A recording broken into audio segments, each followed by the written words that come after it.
One of the OGs is Bethany Frankel. Yeah. From for Real sure. Housewives of New York. Horsewives. Oh, literally, what is in this Loverboy? Oh my gosh, I'm in trouble. Welcome to Ducks Unplugged. 2 minds, 1 podcast, and 0 fluff. It's not just work, it's life, and it's definitely not usual. Let's dive in.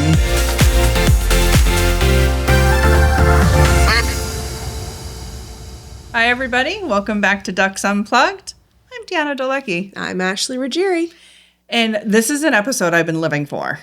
Like living for this episode.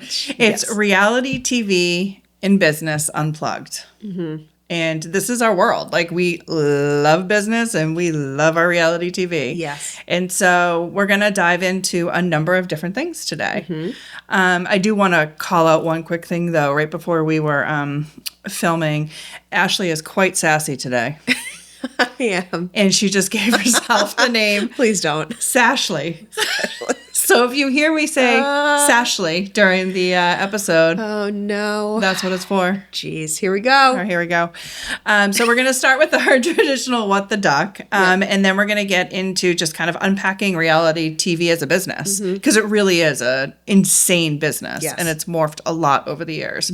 So we're going to talk a little bit about sort of what makes it so strong from a business perspective, how to do it right, how to do it wrong. And then there's a huge audience loyalty that is just so insane, strong, crazy in this space, and why, right? Yeah. Like, what makes that audience loyalty so strong and stick so much? And that's something brands can learn from. Yes, right? For sure. Reality TV's doing it right. They really are. And then we're going to share some of our examples of reality stars that we think have done it right and a couple that have done it wrong. And then we're going to talk a little bit about if we were producers. So we have some, what would we do, right? Like if The Bachelor needs a little love.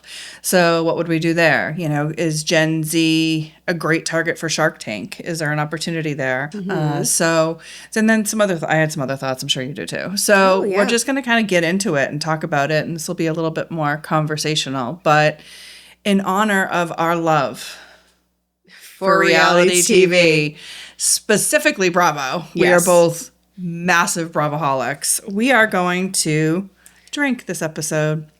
And we are. Yeah. And it's the middle of the day, so don't judge us. And we're going to have some Loverboy spritz in honor of Kyle Cook from Summer House. And Amanda Petula. We love them. Love it. This is the limoncello brand. I haven't had this one. I'm excited about delicious. it. And Amanda loving the design. Yeah, it looks so awesome. Let's crack these puppies open. Ooh, sounds good. Beautiful sound. Sounds good. Cheers. All right, cheers. First sip. Then you got to rate it. Yeah, all right. Happy podcast day. Oh, that's good. Right, delicious. That's tasty. It's dangerous. Yeah, that's going to go down a little too real easy. Fast. Yep. That is a great summer drink, and then everybody. You forget that there's alcohol in it.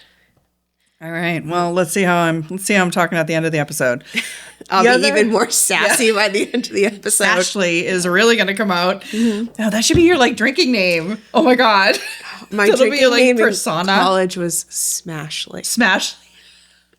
So. Oh my God, was it really? It was. Oh, all right. That's going to come up again at some point. Everything does. It all comes back around. That's true. So a few episodes ago, before we jump into What the Duck, my hair is blowing because of the fan blowing air on me because I am hot all the time, we talked about the fact that they're selling canned air. It is what it sounds like. Literally, if you're watching the episode, it is canned air from New York City. And I said, what the hell? I'm going to buy it. So we have a can of canned air from New York City. And it tells that, fresh canned air from New York relieves stress, cures homesickness, and helps fighting nostalgia. The air formula is 20% Empire State Building, 10% Grand Central, 10% Chrysler Building, 20% Statue of Liberty, 10% Little Italy, Brooklyn Bridge, Times Square, Central Park. It's all in there. So the $1 million question is this going to smell like anything? Is it going to smell like hot garbage and hot dog water? Or is this just a can of air? I keep saying bottle. Is this just a can of air? So we're going to open it. Okay. You want to open it? You open it. Sure. Well, we have to okay. Yeah, but we'll both ready? Stick our face in it. Are you ready? Oh my God, how am I going to open this? Actually, I don't know if I can. I might need a screwdriver. No, stop it. I'm not strong enough to open this thing. We need a tool. We need a tool. You try. See? Look at you. Look at See, that. You. this is why our director is here. Wes, you add value every single time. Literally. Okay, ready? Okay. Ah. Oh, are you ready? Yeah. You ready? Go. Smells Like nothing. I was secretly hoping it would smell like something. Like something. Anything. Have like Anything. a candle dropping in there. Oh, no. Nothing. Literally. Oh. That is the smell of nothing. All right. Well, that was a bit of a Jeez. disappointment. Yeah. All right. I had hope. I feel like there's a business opportunity here. I think so. They have scratch and sniff stickers. How can we not have a smell of something in that can? I just cannot believe that you actually bought this. I definitely did. It said it may contain traces of Bronx, Brooklyn, Queens, or Staten Island. It contains traces of nothing. This is going on the shelf. Okay. All right. So $14 later. Womp. Yep, that was a disappointment. Okay. There we go. Okay. All right. Just Well, goes what are you there going for to do? Live and learn. now. Let's get into what the duck. What? That might be my That what was the our duck. moment of the day. All right. So my what the duck. So I just happened to trip over something this week, and No. it was. Are you okay? No. So stupid. Oh, no, you didn't mean physically. No. I've been on social media. I didn't actually fall down. Okay. I was concerned for your safety and your health. Thank you. I'll just be here. I'm not that concerned. I've been here for a few hours, but all right. So I found I just tumbled. No, that's probably not good either. It's worse. Anyway, I just saw it. You just out saw. in the wild Okay. with a ridiculous business name, and believe it or not, ironically, it was called Double Chin. It's in Boston. It's an Asian restaurant. It's called Double Chin for those that don't, I'm obsessed with my double chin. So anyway, I'm like, are there other business names out there that are? Wow. And so I did a search, and there's a Sam and Ella's Chicken Palace. Say it fast. Sam and Ella's. Salmonella. Oh no, Salmonella's Chicken Palace. That's terrible. It's so funny. Oh, and then no. there's a Frying Nemo. Oh, that's bad. Am I Gone? Funeral Home. Oh. AMIGONE. No. Oh no. To Kill a Mockingbird. Bread Zeppelin, Mop It Like It's Hot, and Plum and Dumber. Plum and Dumber's genius. So funny. So my first was like, oh my God, seriously, what the duck? This restaurant called Double Chin. Yeah. And then I fell into the hole, and it's amazing. That's great. Yeah. So that was a fun what the duck for me. That's hysterical. Salmonellas. Salmonella. That was a bold move. I know. Way to go. Yep. My what the duck for the week is I tried to watch the first episode of Next Gen NYC on Bravo. Oh, did you? And I felt sound like you too liked it. old. No, I couldn't do it. I couldn't relate. I couldn't get into it. I wanted to so bad. So for people who don't know, this is the kids of major Bravo TV shows. What couldn't you relate to? Like, what was it? Everything. I can't relate to anybody on reality. Everything that they were talking about. They were just like too young, too cool for me. I don't know. But it's like Teresa Giudice's daughter, Gia. It's Kim Zolciak-Biermann's daughter, Ariana. It's Meredith Marks' son, Brooks. And these are all, I love the parents. Right. So much. I just felt like I couldn't relate to the kids. Was it like you didn't understand their language? It was almost like, do you remember the show The Rich Kids of Beverly Hills? From a couple of years back, it was a while back now. Morgan Stewart, who really ran that show. I was in the right, it's similar. These are people from wealthy families. Yeah. They are going out to do fantastic dinners and blah, blah, blah. I could relate to it more back when I was younger because I felt like I could be aspirational to get to that point. Right. And now you're I'm just like, I'm so far God, past. I'm so old. I can't. They're out so late on a Tuesday night.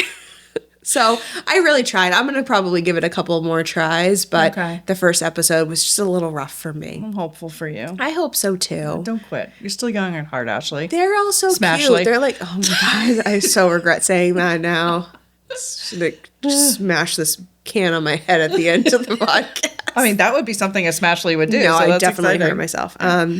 So yeah, that was my what the duck. I couldn't get into the Gen Z reality TV show. All right, I get it. But I love it for Bravo for trying to diversify their audience younger. Yeah. So all right. what the Zindo, duck? what do you think? What the duck? I mean, I have to go with the restaurant one. Salmonella. The restaurant. Yeah. Like, don't you want to just eat there just for? Yeah. Yeah. I don't actually know if I want to eat there. They wouldn't still be in business. I know. Okay. Maybe Is there a shirt? A t-shirt? Oh, that's a great idea. Yeah, a t-shirt. Would you want salmonella's or would you want like Am I Gone Funeral Home? Like that's pretty awesome. Oh my God. I can't with that one. I guess. It's in Buffalo, New York. I literally checked to see. You don't laugh, you cry. I mean, that's funny. I mean, funerals aren't funny, but Funerals that's funny. aren't funny. But that's funny. How do you sell that into your like business partner? You're opening up a funeral home. You're like, obviously have I've got the sense of name. humor, I got the name. Right? They probably say it's probably not Am I Gone. It's probably like Imi Gani, or something like. Maybe. It's probably not. Yeah.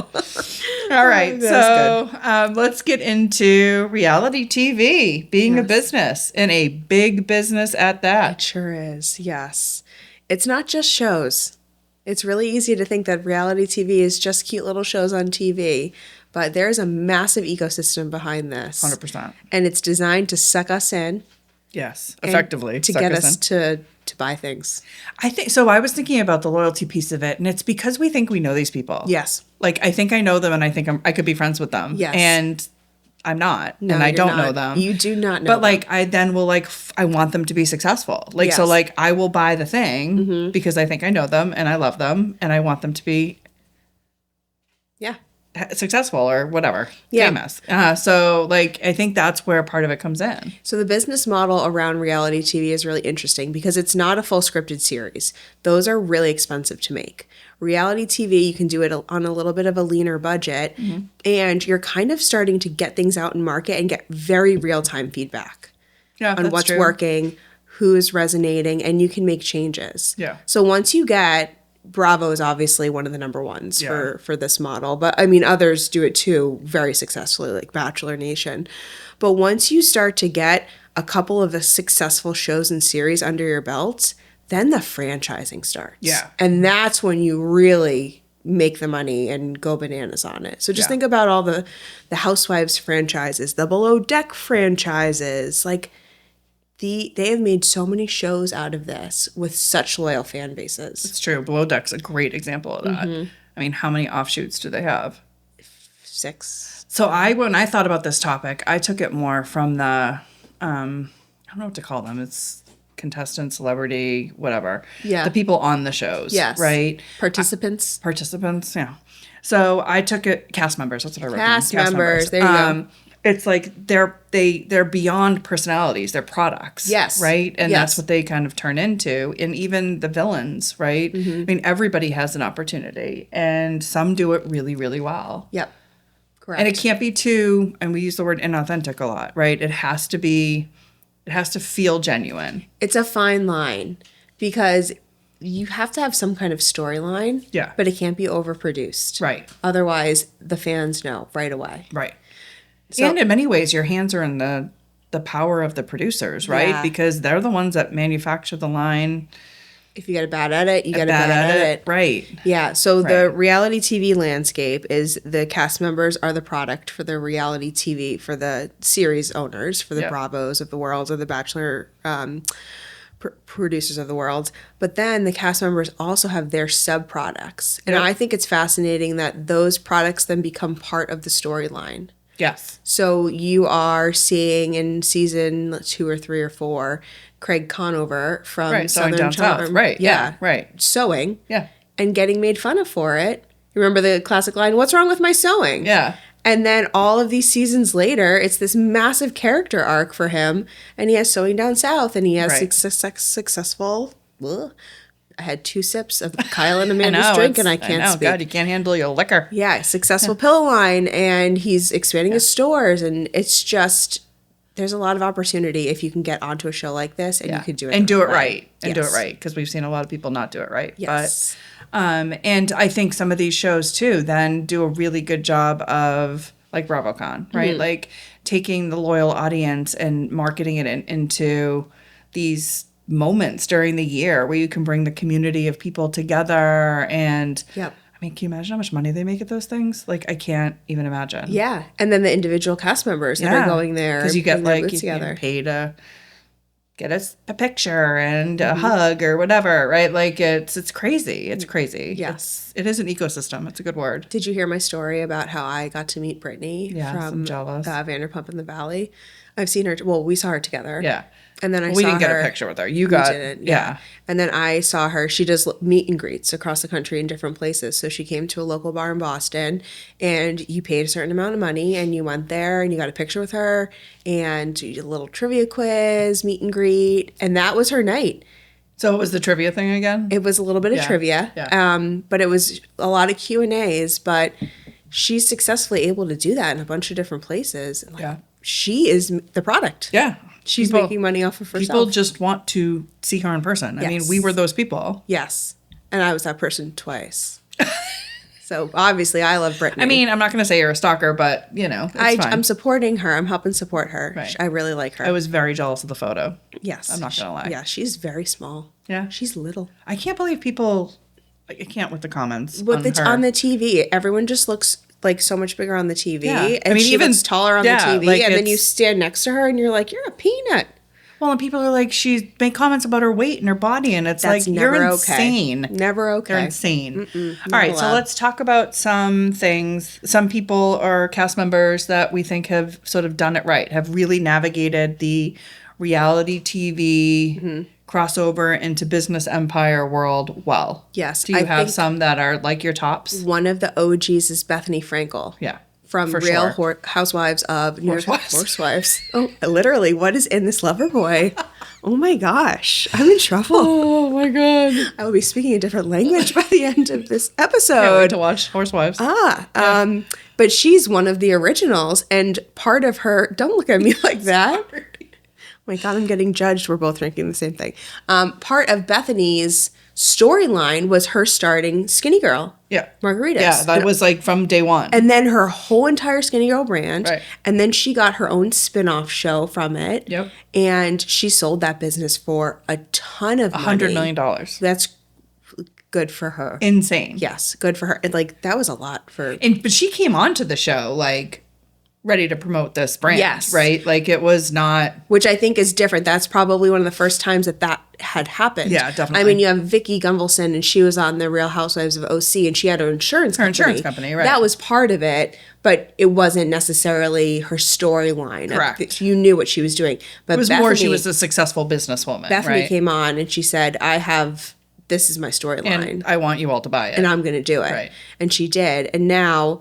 Did you just see her? She walked the runway for Sports Illustrated. I didn't know she did. I knew Stassi did. Yeah. She looked great. Yeah. So she has just done a really, really good job of continuing to reinvent herself and figure out how she is going to continue to be relevant. Yeah. So I think Bethany just she's obviously got a great business mind. I think she's done a phenomenal job. And she's done a nice job, too, of giving back. Too, like she has her foundation, her like when everything happened in Puerto Rico, she was one of the key people. Like like it's also nice to see that happen. Correct. Yes. Yeah. So she's been able to get out of the reality TV world and still be very successful and give a lot back. So I think she's one of my she's top definitely ones. A top one. I had her on my list too. My favorite story, as we know, I am obsessed with the Viall Files. Yes, you are. I watched my first couple of episodes of their podcast the other week. I really liked them. So good, right? Yes, so good. And I liked him. He was quote unquote a villain, right? He was. The Bachelor. Yeah, he was. And Nick Viall. Nick Viall. And I'm still not 100% sure really why he was a villain, but he was definitely a villain. Yep. And his transformation from the Bachelor franchise to this unbelievable, he just sold, or I don't know if he sold it, but he just got a contract for $30 million. That's what they're rumored to be for his podcast. Wow. And he started a company, like he has podcasts under his podcast that he's responsible for. And I think he was an accountant before he went on The Bachelor. He's good with money. So what's interesting though is he built this brand and had the success from being himself. Mm-hmm. Like he is and you know, I'm obsessed with the show. So like I'm obsessed with him in the sense that he's like just a really nice guy, right? Yeah. He's smart. He's honest. He does these Ask Nick episodes where he gives advice and he's not like qualified in the sense of like therapeutic training, but like he's just no bullshit. Like he tells it like it is. He listens incredibly well. And he's built this amazing team around him that the dynamic is just so strong. That's great. And I've just been so impressed. And he's done, you know, crossover shows to try to, I think, diversify to Dancing with the Stars, Special Forces. And it's just amazing. And one of the stats I saw was 250 million downloads. Oh, wow. I know. I hope we get there one day. That's our goal, 250 Yeah, million we'll downloads. get there. So he's just one of my success stories. Like I am incredibly impressed with, like, I feel like I know him. I know I don't, but like I'm incredibly impressed with the person that he is. Yeah. And when I first started listening to him, I was like, I wish my son could like listen to him. I wish he had an effect or an influence on young men and young adults, because he is such a good role model in that sense. And I'm sure he wasn't when he was younger or whatever, but it's just, I've just been insanely impressed with all of that. And that all started from The Bachelor. Which is so interesting because The Bachelor cast type him in that villainy type role. I fell for that editing. I did not like him coming out of The Bachelor. And then I remember when he started his podcast and he started promoting it and going on tour, whatever he was doing, I felt like, oh gosh, he's trying to, you know, like come back around and shake that villain off of him. But it's just interesting that they made me fall for that. Yeah. But then when I started to listen to a couple episodes the other week, I was like, wow, so good. They do a really nice job of interviewing and listening and getting people to open up on their podcast. Yeah. He holds people accountable, but not like in a aggressive or like demeaning way. Yes. Right? He really genuinely wants to understand why people had behaviors or did things or made the decisions that they did. He asks smart questions. Yeah. And he re-asks the question sometime if you don't 100%. Like, answer. No, or if you're not answering, he'll be like, you're not answering the question. Yeah. That's a good example of a redemption arc. Yeah. Big redemption arc. The Bachelor Nation tried to, you know, stereotype him one way, and here he is. Good for him. Yeah. And he's like married now and has a kid, and you know, they've had some struggles, which is horrible, with his wife miscarrying a couple times, and they've shared that. Like, it's just, I don't know. I really look at him and his story, and I just think how he's gone from accountant to a reality TV show. He's on multiple shows, right? Multiple Bachelor, like, and he's expanded this into an empire. Yeah. But he's maintained who he is. That's the key. Right? And I'm so incredibly impressed by it. Yeah, that's the key. Yeah. So I brought Loverboy back into this. Okay, well, I mean, we're drinking it. So we're drinking Loverboy, so here it is. But I just remember when Summer House first started and Kyle Cook was first on our screens, and he was a little bit younger and a little bit wilder, but maybe not too much wilder because he's still doing his thing. He was a little bit of an F-boy. I mean, he was a party guy. But he just... do you remember his like opening montages where him and he was doing different startup apps, and he was always hustling and always trying to find himself, what he was going to do and what he was going to build. Yeah. And then he came into Loverboy, and I just thought it was so fascinating as he started to build up Loverboy, and him and Amanda were together, and Amanda was brought on to Loverboy, how they were able to make that such a huge part of their story, but also not their whole personality. Yeah. So they did a really nice job of being able to take their business and promote it alongside just them having fun in the summer in the Hamptons. Right. And it's grown so drastically. Yeah. I remember when it first came out and it was only available in the New York, New Jersey area, and me and my friends trying to go find it at different places. Did you really? We did, yeah. We would be driving to different liquor stores around like the tri-state area trying to find Loverboy. Mm-hmm. And it was so exciting when you found it and you felt like you were an early adopter. And you kind of were. You were. And you were at a party and you'd be holding this cool can and people would be like, what is that? And you're like, oh, it's Loverboy. It's these new teas. And you'd talk about it because it was really big down in that area. And here they are now. Huge. I remember the first time I saw it out in the wild, and I was like, it's like you're like proud. Yes. You're like, and I don't know these people at all, right? But I'm like so excited. Yeah, you're in my local Total Wine. Yes. You know, like it was just ridiculous. Exactly. But he's done a nice job of finding his niche. And Yep. And then I'm thrilled that Amanda is kind of finding her own areas too with her swimsuit line. Yeah. I think she's just such a brilliant creative mind. Yeah. And she is just so effortlessly cool. Like Her fashion, like, the sense is decisions so that cool. she makes are just so naturally cool Yeah. that I feel like she could do anything and Yeah. it would turn to gold. Yeah. So the two of them together as a couple very and strong. separately Yeah. are doing it right in my opinion. I agree. Totally. I'm interested to see what happens next year with Summer House. I know. There's a lot of scuttlebutt on what's That happening. they're going to shake things up. And Yeah.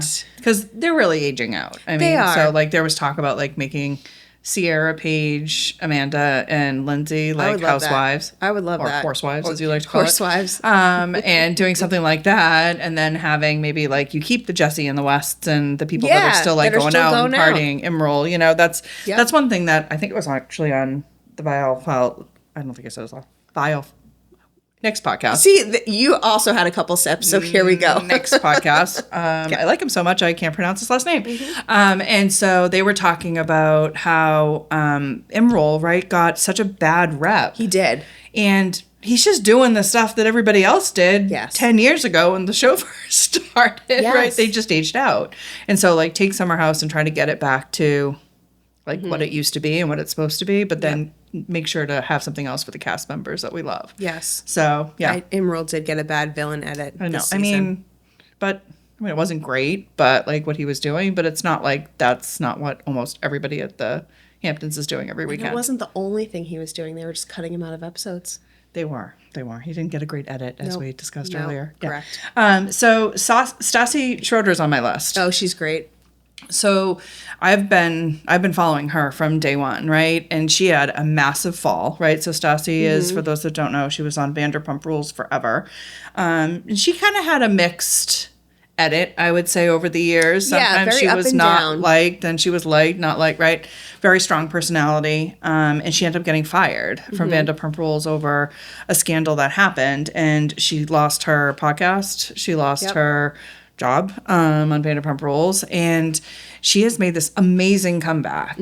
And she has a podcast again. She has a couple of books. I was going to say the same thing about her. She just walked in the Sports Illustrated.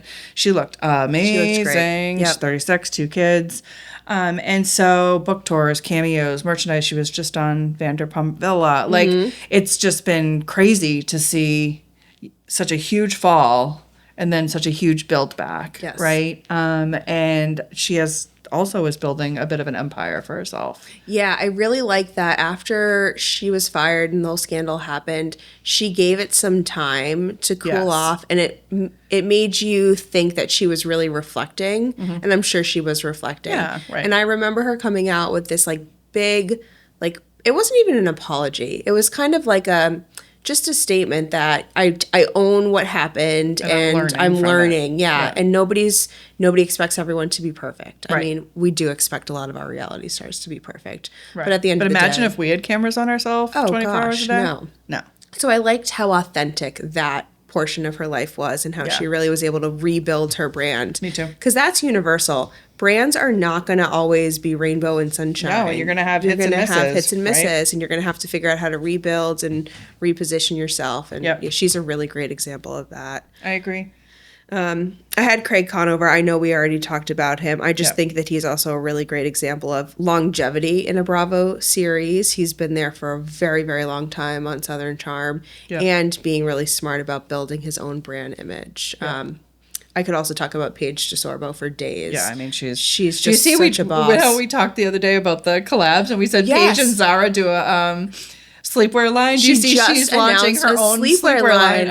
I will be purchasing from that sleepwear line. So cutting edge. That's what it is. Yes. Great job, Paige. Yeah, really. I mean, that's perfect fit. Gold. So I had this is sort of a strange one, but gosh. Kelly Clarkson. So, like, you want to... You forget about that she started on reality So when TV. I was thinking about this, I was like, oh my God, she started on American Idol. She was the first American season. Idol. Yes, she was the first winner. for her. And look at what she's done, right? So that was in 2002, and it says some of the stats I saw when I Googled it was like 25 million albums, 3 Grammys, right? She obviously has her own network TV show. She's had that since 2019. Don't forget she has a Wayfair collab. She Oh, has like her yes, that's own right. line Yes. with Wayfair. She was a voice coach. She's doing Las Vegas residencies. Yep. And so she's actually crossed into different genres of music too, and pretty seamlessly. So I think that's even expanded her audience. And it said she's worth over $50 million today. Congratulations, So, Kelly. and that all started From being with a on reality TV show. That's, if you can do it right, you can do it right. Yeah. Yeah. That is phenomenal. You know what? And she also had that kind of moment in time where she went away for a little bit. Yes. Where she wasn't as prominent. Yes. And then she did come back and reinvent herself Stronger. with her talk show Yep. and everything that was going on. That can Yep. be hard to do. Yep. You know who's really the ultimate? Andy Cohen. He started behind the scenes. Yeah. He was a producer, right? I think or an executive producer Yeah. or something like that. And then he made his way in front of the camera. Yeah. And oh, he's so funny. He's the best. He wrote books. I read them. He's written books. He has greenlit so many phenomenal shows that what would we do without them? I'm not sure. He actually. hosts Watch What Happens Live, which is wildly successful late night talk show. Yep. He can do no wrong. And that was kind of like a new format for late night. So correct. Yeah. yeah. So those were some of mine. Did you have other ones? I didn't. No, I had a couple that didn't do it right. Me too. So And I felt bad thinking about these people because I still love some of them. Well, we learn from those that don't do as much as we do. This is like a post-mortem. Yeah. You think about what you should have done instead Right. of what you actually did. Correct. I think Schwartz and Sandy's is another good example of how fame can build you up and give you opportunities, and fame can rip you down, tear you down and quick. take it. Yeah. And that was a 2-year build up, take down. And Schwartz was obviously shrapnel and all of that. But Scandival was just too big of a hurdle, right? So I think it can work against you also, if not managed appropriately. Correct. And that was hard to see. Yeah, that was tough, especially for Schwartz. Yeah. Because he really got caught in the crossfires there. Yeah. The whole Sandoval thing, people love to love a villain, but then he was on the Traitors. Yeah, he was actually really good on the Traitors. So that seems crazy to me. That was a redemption, I think, for him. It seems to be honest. wild that people can dislike somebody so much and then like them again. I think it's time because everybody, I mean, what happened was really awful, right? And really public and really embarrassing and just not good human behavior, right? Yep. But it's also, he didn't kill anybody, right? So it's you like would think so, I know, based on I know. the fan bases, though. But with time, I think that heals things. Then he went on Special Forces, and then he was actually quite entertaining on Traitors. Okay. And so I think he's on his way back to building back his brand. I think I saw he's going on. You ever watch House of Villains? I have not. No, but Jax Taylor was on that last season. And I think Sandoval's going on the next. Oh, wow. Okay. So he's trying to put himself out there in different ways, I think, to build that back. Get a But little credibility back towards his character. yeah. Yeah. I don't know if it's going to happen for I me. don't know if it's going to, I mean. But also at the end of the day, he yeah, it is what it is. So you probably have Sonia Morgan. I have Sonia Morgan. I talked about her in a previous podcast, and I felt bad putting her on there again. But poor Sonia. I didn't. She's tried so many things. So why don't you go and then I'll talk about Sonia. Oh gosh, Rob Kardashian, the young. Oh my God, Kardashian. what happened to him? Exactly. Why are you not drinking? I am drinking. Okay. I What can't happened? speak. Okay. So try to slow down a little bit. My goodness. It seems shocking to me that Rob Kardashian hasn't done something wildly successful based on the family he's in. I know. And I never see him. Do you Yeah. ever see him? He's like, So, do you remember when he tried to do those sock line, Arthur George? I literally don't remember this. It's a sock line. Your mom is Kris Jenner. Right, It shouldn't be too difficult. It was challenging for him. Okay. And it just didn't happen. What was special Didn't about work. the socks? There's nothing too special about the socks. They were just going to be nicely designed quality socks. So that's probably why I wasn't successful. Yeah, Right. but he just wasn't able to do it. And there wasn't consistency. I remember that season. There was a lack of, willingness to do the work. and I also think Makes it it's tricky. probably tough to be overshadowed by so many strong females in your life too. Yes. But I'm just so shocked that he hasn't come around with something based on the massive brand that is his family. And how can you imagine how he must feel too? Because everybody around him. That's probably why we don't see him. Right. Yeah. That's got to be a tough position to be in. Talk about reality TV OGs. The Kardashians they've helped build reality TV as a concept. They've built beyond an empire. Yes. I mean, it's crazy. Empires for years. Yeah, it's crazy. Kris Jenner is like genius. I would love one day with her. Yeah. To pick her brain. Can you imagine? Can't imagine. Yeah. She'd be a good CEO for a day somewhere.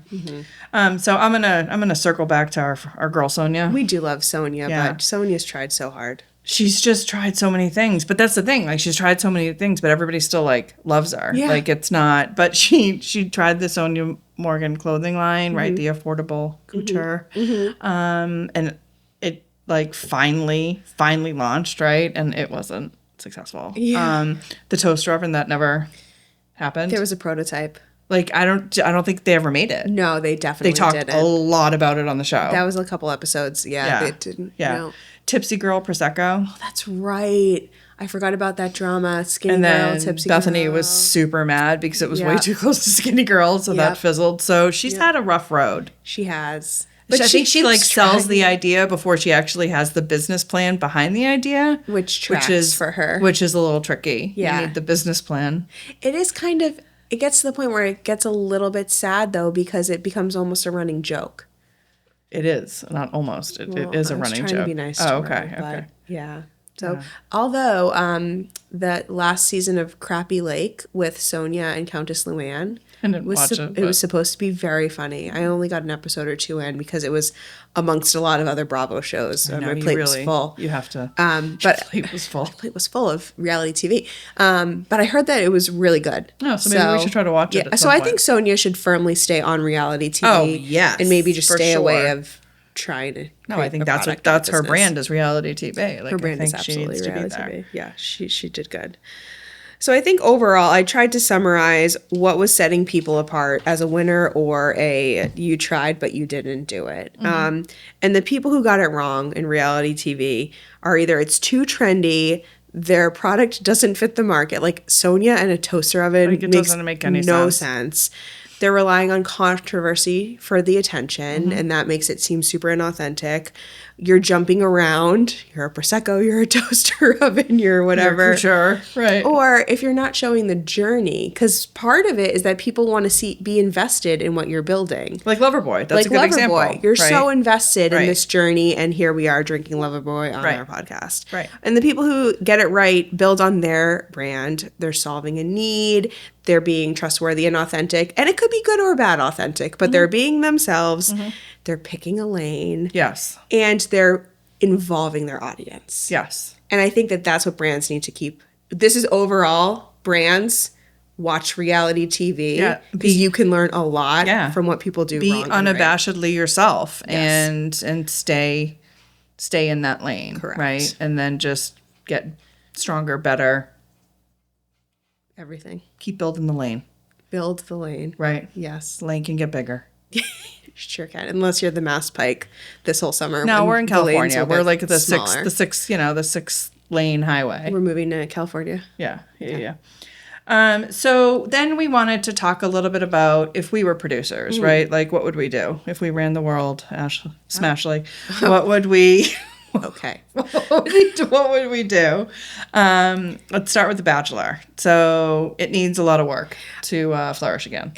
I'm really sad to say I haven't watched the last couple of seasons. Yeah, I'm really sad. I've barely watched. I mean, I've watched, but like, I'm doing something else while I'm watching. I took it off of my add to library.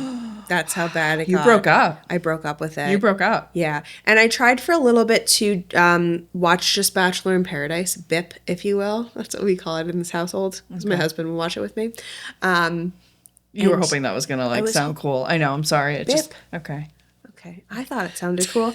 But I would watch that because it's, quicker, a little bit more Oh, I interesting, love a little more drama. Bip. Yeah, no, I But love then that. I didn't know the people because I didn't watch the full seasons. Oh, So yeah, but you really don't I just totally abandoned need everybody. I liked the backstory. Okay. So if I was a producer for Bachelorette, all those things, I would make the first few weeks, this would be a longer time frame and it would be filmed in different ways.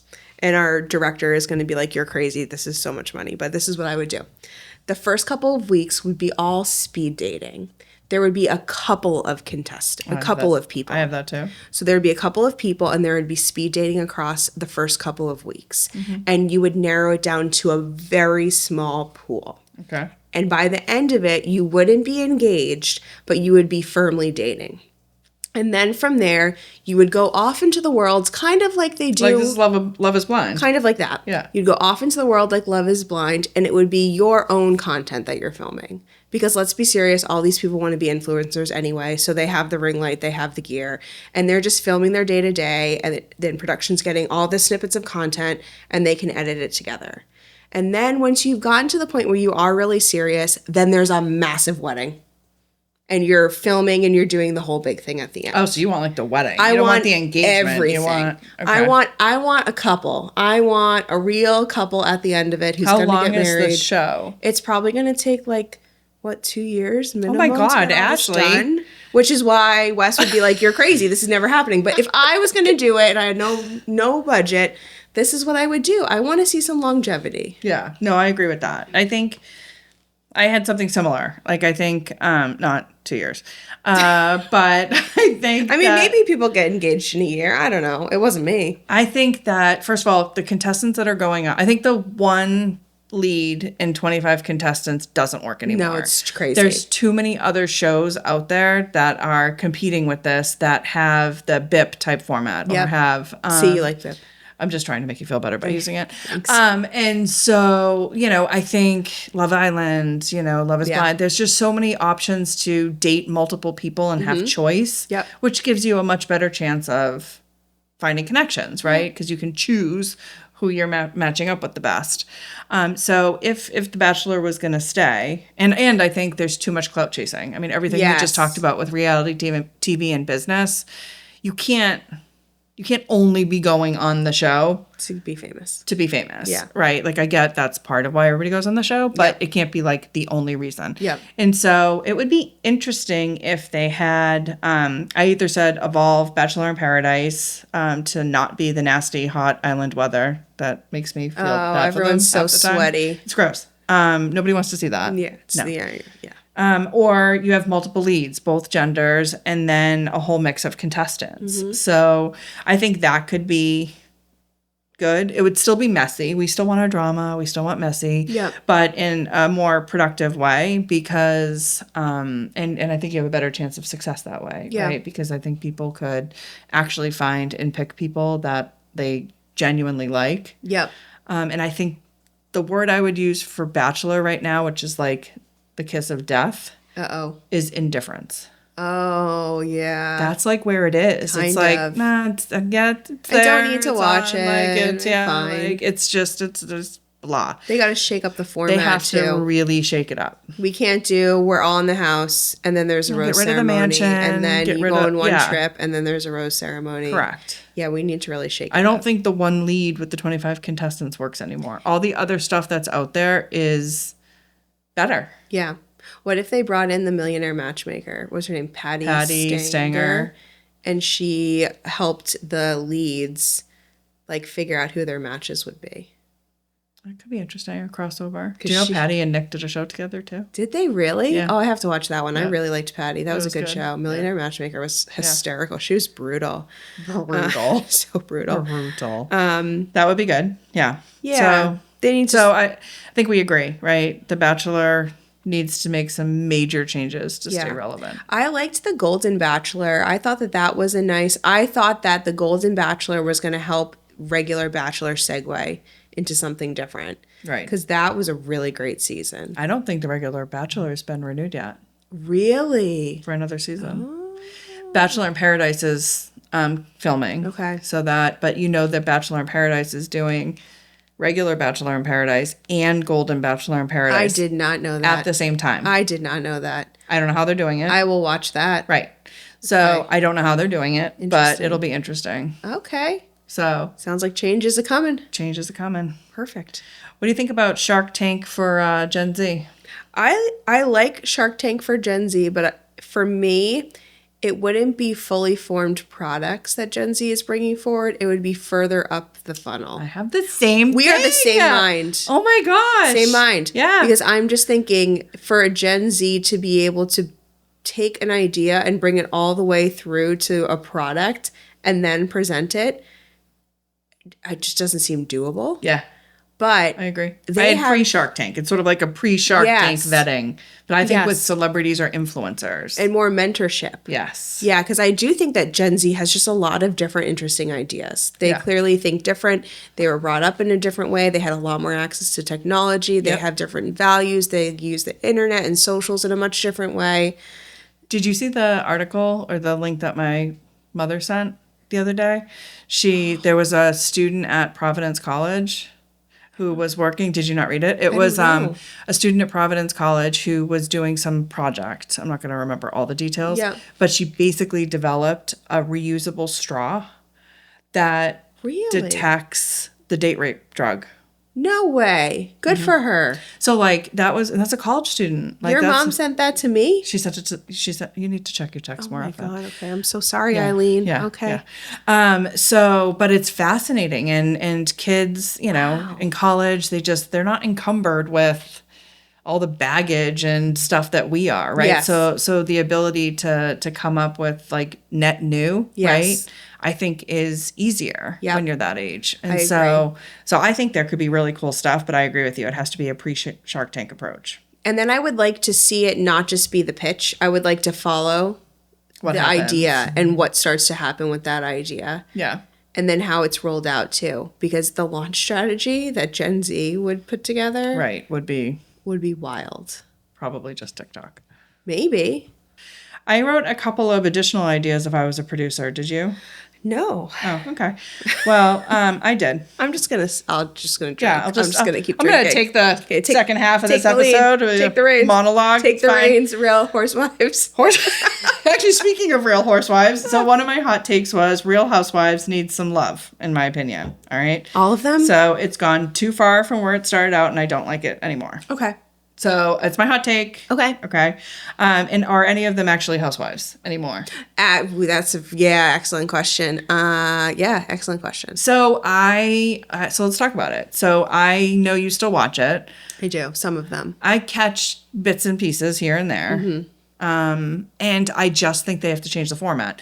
That's what The Bachelor didn't do either. Sometimes it's been so long. True. And it worked for years, but you got to evolve. Correct. And optimize and change the format. The format is challenging for the housewives. My favorite housewives of this last whole season cycle was Salt Lake City. Yes. Because it was fun and light and messy and yes, a lot of people said that. There were a couple of moments that were very heavy, but they did it right. They were respectful about it. There was a couple of big things that happened, but for the most part, it's everything you want from a housewife.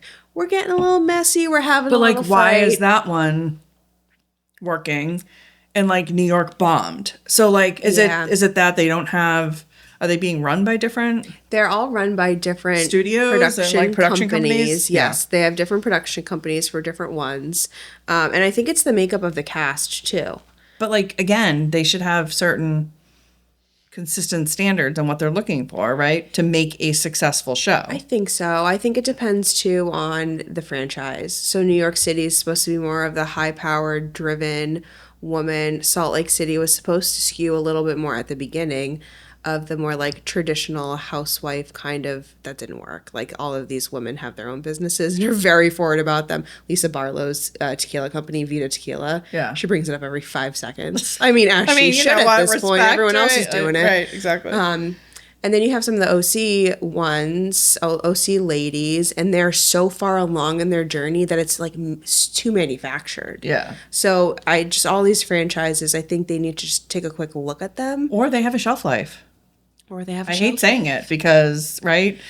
So you did a really good job being a producer. Thank you. I do think it's your next career move. A producer? A producer or a reality TV consultant, as we've said. I would nail that job. Yep. Knock it out of the park. Yes. You know who I would want to be? I feel like we should do that together, though. I would want to be the people that or the person that has to screen everybody for the show. Like the casting director? Yeah, that's what they're called. That's definitely what they're called. I am clearly not in the industry. Okay, I would like to be a casting director. It's not a super unknown role, but that's okay. Yeah, you want to be a casting I'm in director? my lane, okay? I haven't expanded my lanes. All right, I'm not in California, okay? I'm so sorry. Do nothing right this. Oh my God. No, you're doing a lot right, actually. It's quite funny. Appreciate it. I would like to be a casting director and just figure out like the wild combination of people that should be on the show. Like I always think the casting director of Vanderpump Rules knocked it out of the park. Like knocked it out of the park. No bad people. No. On that first season. They are still they still are doing going. it. There's a spin-off, there are multiple spin-offs. Right. Like they did it so well. It's got to be such a skill. Seriously. Yes. Yeah, that's good. I would like it. Would you ever be on a reality TV show? No. Isn't this kind of one? Well, they're not like this is my it's a moment in time. The cameras aren't following you all around the house. maybe. I guess maybe I would. Yeah. I would think maybe I would. Yeah. I'd probably have some boundaries around like my kid. Yeah. But my life actually could be on a reality show. yeah, you should. Yeah. Yeah. Yeah, especially the last several years. Yeah. I could make an effective reality TV show. Andy, call her. Yeah. It's for real. Yep. Yeah. All right. Someday. One day. Yeah. Next chapter. Until then, we'll just be drinking our Loverboy. Cheers. Cheers to reality TV. Thank you so much for being in our lives. Aww, That's what would we do without it? We love you, reality TV. What do the kids do? The heart. Oh, you have to do it right. that other way. Yeah, I don't know how to do it either. This is why we're so old. Wow. Like I at least made a heart. On that note, I don't know how to do it. Thanks for diving in, everyone. Bye. Bye. Catch you next time.